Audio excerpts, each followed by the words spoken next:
Hello hello बच्चों, क्या हाल चाल। आप सभी का स्वागत है साइंस विद अखिल में। मैं अखिल कौशिक आज आपको पढ़ाने वाला हूँ human digestive system. Human digestive system जो ह्यूमन फिजियोलॉजी का एक इंपॉर्टेंट पार्ट है। Human digestive system competitive exams में भी आता है, क्लास 10th में भी आता है, बच्चों के लिए भी इंपॉर्टेंट है, 12th में भी है। ठीक है, सबके लिए इंपॉर्टेंट टॉपिक है। इससे रिलेटेड क्वेश्चंस, इसका स्ट्रक्चर, फंक्शनिंग एक ही वीडियो में कंप्लीट करेंगे। बेसिक 10 मिनट में करेंगे और इससे रिलेटेड कुछ क्वेरीज हैं उनको भी करेंगे साथ में। ठीक है, ह्यूमन डाइजेस्टिव सिस्टम का मैं इंट्रोडक्शन आपको बता दूं तो ह्यूमन डाइजेस्टिव सिस्टम माउथ से स्टार्ट होता है और एनस पे जाकर खत्म होता है। माउथ से स्टार्ट होता है और एनस पे जाकर क्या होता है, ये खत्म होता है। माउथ एक ट्रांसवर्स पोर है। देखो, लॉन्गिट्यूडनल ऐसे होता है, ट्रांसवर्स ऐसे होता है। तो माउथ एक ट्रांसवर्स पोर है, इसके अंदर टीथ्स होते हैं। कितने होते हैं? 32 होते हैं। 4 तरीके के होते हैं, इसके बारे में भी पढ़ेंगे। फूड जाता है इस पाइप से, इस पाइप को अपन बोलते हैं एसोफेगस। ये जो फूड पाइप है या नॉर्मली फूड पाइप भी बोल देते हैं, फूड पाइप आगे चल के खुलती है स्टमक में। स्टमक आगे जाता है और ये जाता है इसके पीछे से स्मॉल इंटेस्टाइन में। ये जो पूरी है ये स्मॉल इंटेस्टाइन है हमारी। स्मॉल इंटेस्टाइन में फूड जाता है और स्मॉल इंटेस्टाइन के साथ में ये लिवर जुड़ा रहता है और यहाँ पे हमारे पैंक्रियाज होता है वो जुड़ा रहता है और इंटेस्टाइन के अंदर भी ग्लैंड्स होती हैं, वो काम करती हैं। इसके बाद फूड पहुंच जाता है हमारा लार्ज इंटेस्टाइन में। लार्ज इंटेस्टाइन ये वाली है, लार्ज इंटेस्टाइन में फूड पहुंच जाता है। इसके बाद हम फूड जाता है रेक्टम में और इसको जब जरूरत होती है तो बॉडी से बाहर एनस के थ्रू निकाल देते हैं। ये बेसिकली फूड का जो है मूवमेंट होता है हमारी बॉडी के अंदर। ठीक है, इसके बाद अपन स्टार्ट करें स्ट्रक्चर से। तो यहाँ पे ये जो अभी मैंने बोला लैंग्वेज लिख रही है कि human alimentary canal digestive system एक कैनाल ट्यूब लाइक स्ट्रक्चर। तो alimentary canal 8 to 10 metre long होता है भाई, 8 से 10 मीटर लंबा होता है और स्टार्ट होता है माउथ से, जो कि एक ट्रांसवर्स क्लीवेज है। क्लीवेज का मतलब होता है अलग हुई चीज, विदलन जिसको अपन बोलते हैं। ठीक है, ट्रांसवर्स होल होता है जो कि ओपन होता है अंदर की साइड में। माउथ कैविटी, बकल कैविटी या ओरल कैविटी, जो खाली जगह होती है उसको माउथ कैविटी बोल लो, बकल कैविटी बोल लो या ओरल कैविटी बोल लो। ओपन होता है और आगे की साइड में एसोफेगस जो पाइप है, फूड पाइप है, उसमें खुलता है एसोफेगस में। ठीक है, ये एक ट्यूबुलर स्ट्रक्चर होता है जो कि आगे ओपन होता है कहां पे? स्टमक में। ठीक है, स्टमक एक जे शेप्ड ऑर्गन होता है। जे शेप्ड का मतलब अभी अपन ने जैसे देखा यहाँ पे ये ऐसे रखा हुआ है, तो एक जे शेप्ड ऑर्गन है। जे शेप्ड ऑर्गन होता है और स्टमक ओपन होता है आगे स्मॉल इंटेस्टाइन में और स्मॉल इंटेस्टाइन आगे खुलती है लार्ज इंटेस्टाइन में। The large intestine, the last part of the large intestine that collect the waste is rectum. यानी कि जो वेस्ट को, जो डाइजेस्टेड फूड को जो लास्ट में बचता है वेस्ट, उसको कलेक्ट करता है, वो रेक्टम होता है और बॉडी से बाहर एक होल के थ्रू खुलता है, इसको अपन एनस बोलते हैं। अब अपन बात करते हैं इसके फंक्शन की, यानी कि मैकेनिज्म की, फिजियोलॉजिकल पूरा जो इसका फंक्शनिंग होती है उसकी। तो mechanism of digestion in human, देखो न्यूट्रिशन की प्रोसेस होती है। न्यूट्रिशन का मतलब क्या होता है? जो न्यूट्रिएंट्स हैं, जो फूड है उसको इनटेक करने की प्रोसेस। उसके बाद में हम जो है होलोजॉइक न्यूट्रिशन दिखाते हैं। ह्यूमन बीइंग के अंदर कौन सा न्यूट्रिशन होता है? होलोजॉइक। होलोजॉइक का मतलब क्या होता है? होलोजॉइक का मतलब बेटा कि कॉम्प्लेक्स सब्सटेंस को अपन खाएंगे और उसको बॉडी के अंदर सिंपल सब्सटेंस में कन्वर्ट करेंगे। तो कॉम्प्लेक्स चीजें अपन लेते हैं, शुगर, कार्बोहाइड्रेट वगैरह, प्रोटीन, फैट, और उनको बॉडी के अंदर सिंपल चीजों में कन्वर्ट करते हैं जो अपन के लिए हर एक सेल तक यूज होती है फिर। ठीक है, तो first of all food is taken with the help of mouth. Mouth के थ्रू अपन क्या करते हैं? फूड को इनटेक करते हैं। और माउथ में क्या होते हैं बेटा? टीथ होते हैं। कितने होते हैं नंबर में? 32। ठीक है, एक एडल्ट के अंदर प्रॉपर्ली डेवलप्ड 32 टीथ्स होते हैं और ये क्या काम करते हैं? ये फूड को चबाने का काम करते हैं, छोटे छोटे पीसेस में काटने का काम करते हैं। 4 तरीके के होते हैं। टीथ के बारे में अपन देखते हैं, 4 तरीके के होते हैं: incisor, canine, premolar and molar. 4 तरीके के टीथ हैं। टीथ फॉर्मूला बहुत सारे एग्जाम्स में पूछा जाता है, तो टीथ फॉर्मूला नंबर भी पूछ लेता है कि इंसीजर टीथ का नंबर कितना होता है हमारे जॉ में। तो इसके लिए मैं आपको एक तरीका बताता हूं। फॉर्मूला है 2123 अपॉन 2123 इंटू 2। ये बनाया कैसे है? अपने माउथ को, जो ओपनिंग है जॉज को, 4 पार्ट में डिवाइड करो ऐसे करके। अपर जॉ, ऊपर वाला अपर जॉ हो गया, नीचे वाला लोअर जॉ हो गया। अब ये जो 2123 है, 1 2 ये, एक ये, फिर दोबारा से 2 और 1 2 और 3। ठीक है, ऐसे सेम नीचे साइड में, ऐसे सेम इधर और ऐसे सेम इधर। जो 2 है वो इंसीजर होते हैं ये जो 2 अपन को दिखाई दे रहे हैं ये इंसीजर हैं दोनों, ये एक कैनाइन होता है जो नुकीला वाला, ठीक है, ये प्रीमोलर है और ये मोलर है। इंसीजर का काम क्या होता है? इंसीजर काम करता है बाइट करने का, काटने का काम करता है। शुरुआत में अपन निवाला खाते हैं, उसको काटने का काम करता है। कैनाइन जो है चीर फाड़ करने का काम करता है। तुमने देखा होगा शेर के हमेशा नुकीले दांत होते हैं क्योंकि उसको मीट को बाइट करके चीर फाड़ करना होता है, ठीक है। प्रीमोलर ये शुरुआत में च्यूइंग में यानी कि चबाने में हेल्प करते हैं, और मोलर भी क्या करते हैं? लास्ट तक फूड को चबाने में हेल्प करते हैं। सबसे ज्यादा चौड़े होते हैं लास्ट में, ठीक है, वो मोलर होते हैं। ये हमारा टीथ फॉर्मूला। 4 तरीके के इनके फंक्शन पूछे या फिर टीथ फॉर्मूला पूछे या कितने नंबर होता है तो ये भी अपन इससे बता सकते हैं। कैनाइन कितने होंगे? एक ऊपर, एक नीचे, एक इधर, एक इधर, तो 4 कैनाइन होंगे। ये 2 और 2 4, और टोटल कितने होंगे? 8 होंगे। ये भी प्रीमोलर भी कितने होंगे? 8। मोलर कितने होंगे? 12। तो ऐसे अपन क्या कर सकते हैं? पता लगा सकते हैं। जब अपन खाने को चबाते हैं दांतों से तो हमारे मुंह में सैलाइवरी ग्लैंड्स होती हैं। माउथ में कौन सी ग्लैंड है? Salivary glands. Salivary glands saliva निकालती हैं, यानी कि लार ग्रंथियां लार निकालती हैं। सैलाइवा बहुत इंपॉर्टेंट रोल प्ले करता है। जैसे अपन कोई खाने की अच्छी चीज देखते हैं, लड़कियां टिकिया देखें, गोलगप्पे, टिक्की, तो मुंह में पानी आ जाता है ना। तो जो सैलाइवरी हमारे माउथ में कौन सी ग्लैंड्स हैं? सैलाइवरी ग्लैंड्स हैं। सैलाइवरी ग्लैंड्स क्या निकालती हैं? सैलाइवा निकालती हैं। अब सैलाइवा में कौन कौन से एंजाइम्स अपन को मिलते हैं? अब एंजाइम्स क्या होता है? सैलाइवा लिक्विड चीज है और फूड को डाइजेस्ट करने के लिए अपन को कुछ केमिकल चाहिए जो फूड को बड़े पार्टिकल्स को छोटे में कन्वर्ट कर सके, क्योंकि अपन को कॉम्प्लेक्स चीज को सिंपल में कन्वर्ट करना है। तो उसके लिए हमारी जो सैलाइवा है उसमें क्या निकलते हैं? एंजाइम्स होते हैं। एंजाइम क्या होते हैं? बायोकेमिकल्स। बायोकेमिकल क्यों बोल रहे हैं अपन इनको? बायो, क्योंकि ये बायोलॉजिकल थिंग्स यानी कि लिविंग ऑर्गेनिज्म के अंदर मिल रहे हैं और केमिकल है। 3 चीजें मिलती हैं, एमाइलेज, लाइसोजाइम एंड म्यूसिन। देखो बेटा, एमाइलेज, इसको सैलाइवरी एमाइलेज भी बोलते हैं। क्या बोलते हैं इसको? सैलाइवरी एमाइलेज, क्योंकि ये एक जगह पे और निकलता है तो अपन को क्लियर रहे, इसीलिए सैलाइवरी एमाइलेज इसको बोलते हैं। ये क्या काम करता है? स्टार्च का डाइजेशन स्टार्ट करता है। स्टार्च जो होता है फूड के अंदर उसको शुगर में कन्वर्ट करना स्टार्ट करता है। इसके बाद मिलता है lysozyme. It kills harmful bacteria present in the food. Harmful bacteria को मारता है। जब हमारे पास में खाना आया, मम्मी ने बोला ले बेटा खाना खा ले। अब खाना बना है, हमने तो सही बनाया, लेकिन हमने माइक्रोस्कोप से देख के तो बनाया नहीं है कि भाई इसमें बैक्टीरिया है कि नहीं है। या तुमने खाना खाया तो अरे बैक्टीरिया, अरे भाई एक और बैक्टीरिया, ये है क्या? बैक्टीरिया को ऐसे भगाया था क्या? नहीं भगाया था। तो बैक्टीरिया जो मिलेगा उसको मारने के लिए भगवान ने पहले ही हमारी बॉडी में क्या दे रखा है? सिस्टम दे रखा है। लाइसोजाइम निकलेगा। लाइसोजाइम क्या करता है? हार्मफुल बैक्टीरिया को मारता है, ठीक है। Mucin, it makes food greasy. Food को चिकना बनाता है ताकि फूड इजीली आगे चला जाए। जब हमारे मनपसंद खाना नहीं होता है तो लार नहीं बनती है मुंह में। मम्मी ने घर पे करेले की सब्जी बना दी, मैं नहीं खा रहा इसको। करेले की सब्जी बना दी तो मुंह में लार ही नहीं आएगी। अब लार नहीं आएगी तो उसको निकले कैसे? तो उसको निकलने में दिक्कत होती है, मतलब म्यूसिन वहां पे नहीं निकल रहा है। तो लार का इंपॉर्टेंट रोल है खाने को पचाने के लिए, है ना। तो नाउ जैसे ही लार मिल जाती है फूड इजीली आगे चला जाता है। Now the food reaches the stomach through oesophagus. अब जो फूड है वो कहां चला जाता है? स्टमक में चला जाता है। इसीलिए बोला था कि फूड को अच्छे से चबा के खाओ। चबा के खाएंगे तो क्या होगा? लाइसोजाइम बैक्टीरिया को इजीली किल कर पाएगा लंबे टाइम तक, ठीक है। शुगर इजीली डाइजेस्ट, शुगर का मतलब है कार्बोहाइड्रेट इजीली डाइजेस्ट हो पाएगा। म्यूसिन जो है फूड को अच्छे से ग्रीजी बना पाएगा तो खाना इजीली आगे जाएगा। इसके बाद खाना पहुंच गया हमारे स्टमक में। स्टमक जो है वो जे शेप्ड ऑर्गन होता है। इसमें खाना 3 से 4 आवर के लिए रुकता है बेटा। कितने घंटे के लिए? 3 से 4 घंटे। मिक्सी की तरह चलता है। खाना खाने के बाद अपन बैठे हो, कई बार पेटों से आवाज आती है, तो फूड को मिक्सी की तरह क्या करता है? मिक्स करता है। और इस कंडीशन जो फूड है वो पुडिंग जैसा हो जाता है और उसको अपन कायम बोलते हैं। क्या बोलते हैं? कायम, ठीक है। अब फूड जो है वो आधा ऐसे मिक्सी जैसा हो जाता है। इसके बाद हमारे स्टमक में गैस्ट्रिक ग्लैंड्स मिलती हैं। कौन सी ग्लैंड्स हैं? Gastric glands. गैस्ट्रिक ग्लैंड्स क्या काम करती हैं? स्टमक की लाइनिंग में मिलती हैं, जिनसे गैस्ट्रिक जूस निकलता है। कौन सा जूस निकलेगा? Gastric juice. और गैस्ट्रिक जूस में भी 3 चीजें मिलती हैं।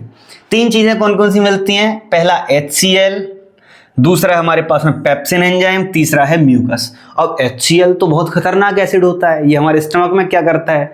तो HCl से बचते कैसे हैं ये भी काम में आएगा। देखो ये हमारा स्टमक है, ठीक है। स्टमक की लाइनिंग से क्या, लाइनिंग जो होती है इसमें म्यूकोसा लेयर होती है, और ये जो म्यूकोसा लेयर है यहां से म्यूकस निकलता है। म्यूकस क्या काम करेगा, जैसे अपन खाना खाते हैं तो उसके बाद में पहले म्यूकस निकलेगा और म्यूकस इस पूरे एरिया को क्या कर लेता है, कवर कर लेता है। म्यूकस ने क्या किया, पूरे एरिया को, पूरी लाइनिंग को कवर कर लिया। क्यों कवर कर लिया, क्योंकि अब निकलने वाले हैं सबके भाई, नाम है इनका HCl। और HCl जो है वो स्ट्रॉन्ग एसिड है बेटा। अगर ये निकला और लाइनिंग कवर नहीं हुई तो वहीं पे क्या कर देगा, छेद कर देगा, दिक्कत हो जाएगी, है ना।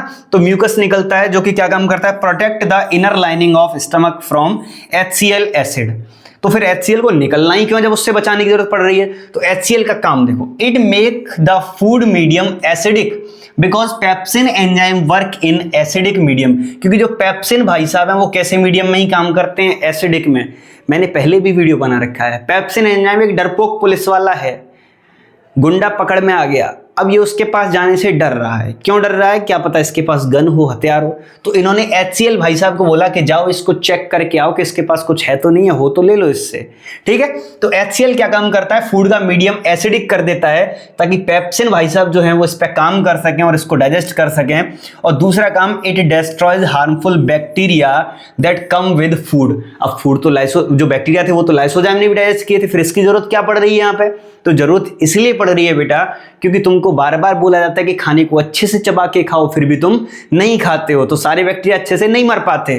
तो यहाँ पे भगवान ने क्या किया, दोबारा से दे दिया। चलो तुम धीरे धीरे, तुम जल्दी जल्दी खा लेते हो, लो चलो मैं एक और एडवांटेज दे देता हूँ। तो ये भी काम कर देता है। पेप्सिन एंजाइम देखो प से नाम है और खाने में जो सब्सटेंस मिलता है प्रोटीन, याद रखना ये किसको डाइजेस्ट करता है, प्रोटीन को डाइजेस्ट करता है और इसको छोटे पार्टिकल में ब्रेक डाउन कर देता है। अब ये हो गया स्टमक का काम। इसके बाद स्टमक से जो फूड निकलता है वो कंट्रोल होता है स्फिंक्टर मसल्स के थ्रू। इंपॉर्टेंट चीज है, पूछ लेता है कहां किससे कंट्रोल होता है, स्फिंक्टर मसल्स के थ्रू। इसके बाद फूड पहुंच जाता है कहां पे, स्मॉल इंटेस्टाइन में। अब स्मॉल इंटेस्टाइन क्या है, स्मॉल इंटेस्टाइन हमारे अंदर 6 से 7 मीटर लंबी होती है। कितने मीटर लंबी, 6 से 7 मीटर लंबी। इसकी जो लेंथ है वो हर्बीवोर्स में ज्यादा होती है, कार्निवोर्स में कम होती है। क्यों होती है, क्योंकि कार्निवोर्स में सेल्यूलोज का डाइजेशन नहीं होता। हमारे अंदर ज्यादा क्यों होती है, क्योंकि सेल्यूलोज डाइजेस्ट करना पड़ता है। कार्निवोर्स में सेल्यूलोज का डाइजेशन नहीं होता क्योंकि वो मीट खाते हैं, तो इसीलिए उनके अंदर स्मॉल इंटेस्टाइन लंबी होती है। सॉरी, उनके अंदर छोटी होती है, हमारे अंदर लंबी होती है। अब स्मॉल इंटेस्टाइन के साथ में मिलकर काम कौन करता है, तो स्मॉल इंटेस्टाइन के साथ में मिलकर काम करती हैं 3 ग्लैंड्स। पहली है लिवर। लिवर क्या होता है भाई, लिवर का नाम तुमने बहुत सुना होगा कि इसका लिवर ये, इसका वो, फलाना ढिकाना।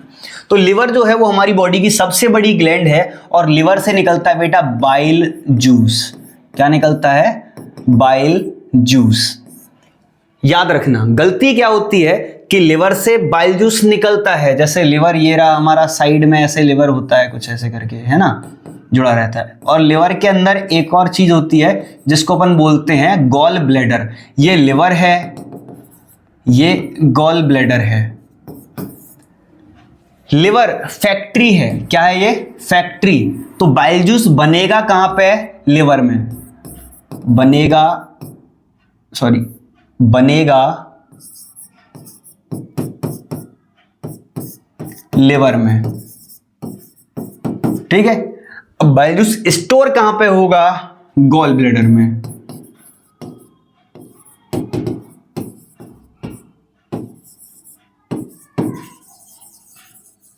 ठीक है, देखो फैक्ट्री बड़ी होती है, गोडाउन छोटा होता है ना। तो फैक्ट्री में चीज बनती है, गोडाउन में स्टोर होती है। तो पार्शियली थोड़े टाइम के लिए स्टोर कहां रहता है, गॉल ब्लैडर में। जरूरत होगी तो बुला लेंगे। तो लिवर के अंदर बनता है, गॉल ब्लैडर में स्टोर रहता है, ठीक है। लिवर से जो बाइल जूस बना, इसमें कोई भी एंजाइम नहीं है, इसके अंदर होते हैं बाइल सॉल्ट्स। क्या मिलेंगे इसके अंदर, बाइल सॉल्ट्स। अब बाइल सॉल्ट्स क्या काम करेंगे, तो भाई अभी कार्बोहाइड्रेट का डाइजेशन शुरू हुआ है, प्रोटीन का हुआ है, अभी फैट का रह गया है। और फैट अपन जानते हैं, फैट अगर स्टोर हो गया तो काम गड़बड़ है। तो बाइल सॉल्ट जो होते हैं वो बड़े फैट मॉलिक्यूल्स को छोटे फैट मॉलिक्यूल में तोड़ने का काम करते हैं। जैसे कि बड़ी मशीन है, अब पत्थर की माइंस हैं, तो पत्थर वहां से आएगा, आने के बाद में उसको छोटे छोटे पीसेज में तोड़ा जाएगा, तभी तो उससे मूर्ति बनेगी। कि बड़े पहाड़ से ही डायरेक्ट मूर्ति बन जाएगी, तो वहां से पहले पहाड़ से पत्थर को तोड़ के लाते हैं, माइनिंग करके लाते हैं। तो जो बड़ा फैट मॉलिक्यूल है इसको तोड़ के छोटे फैट मॉलिक्यूल्स में क्या करता है, ये कन्वर्ट करता है। और ऐसे फैट को इमल्सिफाइड फैट बोलते हैं। क्या बोलते हैं इसको? Emulsified fat. ठीक है बेटा, और इस प्रोसेस को बोलते हैं इमल्सिफिकेशन। क्या नाम है इस प्रोसेस का? इमल्सिफिकेशन। जो लिवर में से निकलने वाला बाइल जूस है, उसके bile salts complex fat molecule को स्मॉल फैट मॉलिक्यूल्स में, लार्ज फैट मॉलिक्यूल्स को स्मॉल फैट मॉलिक्यूल्स में तोड़ देते हैं। इस प्रोसेस को इमल्सिफिकेशन बोलते हैं और ऐसे फैट को इमल्सिफाइड फैट बोलते हैं। इसके बाद फूड पहुंचता है। फूड अभी स्मॉल इंटेस्टाइन में चल रहा है, लिवर में फूड जाता नहीं है। लिवर से क्या होता है? चीजें आती है निकल के, है ना, बाइल जूस आता है। तो लिवर के बाद में पैंक्रियाज जो है, पैंक्रियाज अपने सेक्रेशन करता है। तो पैंक्रियाज से निकलता है पैंक्रिएटिक जूस। पैंक्रियाज से कौन सा जूस निकलेगा बेटा? Pancreatic juice. और पैंक्रिएटिक जूस जब निकलता है तो पैंक्रिएटिक जूस में कौन कौन सी चीजें मिलती हैं? पैंक्रिएटिक जूस में 3 चीजें मिलती हैं यहाँ पे, amylase, trypsin and lipase. Amylase, trypsin and lipase. Amylase कहां पे निकल रहा था? माउथ कैविटी के अंदर।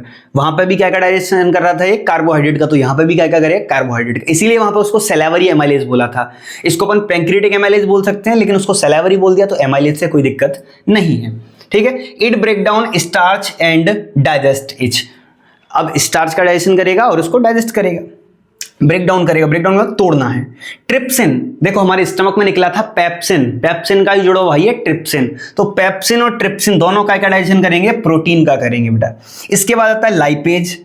अब कार्बोहाइड्रेट हो गया, प्रोटीन हो गया, बचा क्या? फैट। तो अभी जो इमल्सिफाइड फैट था उसको डाइजेस्ट कौन करता है? लाइपेज डाइजेस्ट करता है। अभी यहां पर डाइजेशन चल रहा है, छोटी छोटी चीजों में तोड़ा गया है। अब इसके बाद कंप्लीट डाइजेशन और बाकी है ना।